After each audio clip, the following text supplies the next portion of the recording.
بسم الله الرحمن الرحيم. الحمد لله رب العالمين، ثم الصلاة والسلام على أشرف الأنبياء والمرسلين نبينا محمد صلى الله عليه وسلم.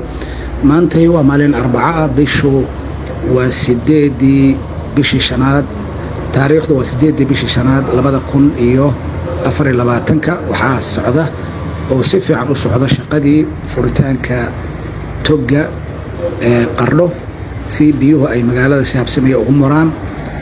waxaan maalmahan ka shaqaynaynay laamiga kuleejo wixii ka dambeeya oo dhinaca saylada ka xiga. waxaanu hadda dhaafnay crash programkii iyo golis dhabarkeedii ayaanu dhaafnay. waxaa maanta qalabka la isugu geeyay inay garawaaga meesha garawaaga meesha laga gooyo oo laga jaro, iyo in ciidana ay dujarto sheewalada iyo baabuurtuna ay raraan. shaqo aad iyo aad u qurux badan baa socota. waxaan rajaynaynaa shaqo lagu guulaysto oo dalka iyo dadka iyo kulli waddanka dhan anfacda inay shaqadaasi noqoto. guul ayaa ka dhow. marka shaqada halkan laga dhamaado ayaa waxa la aadi doonaa toga Quba oo 3 meel oo biyaha ay ka goosteen la xiri doonaa.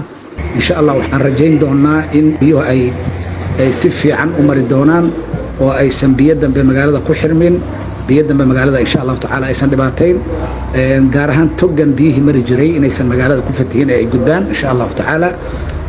xagga kore oo biyaha beeraha Quba iyo xaafadaha kore ee qoryacdiga soo galana insha Allah taala halka laga xalliyo.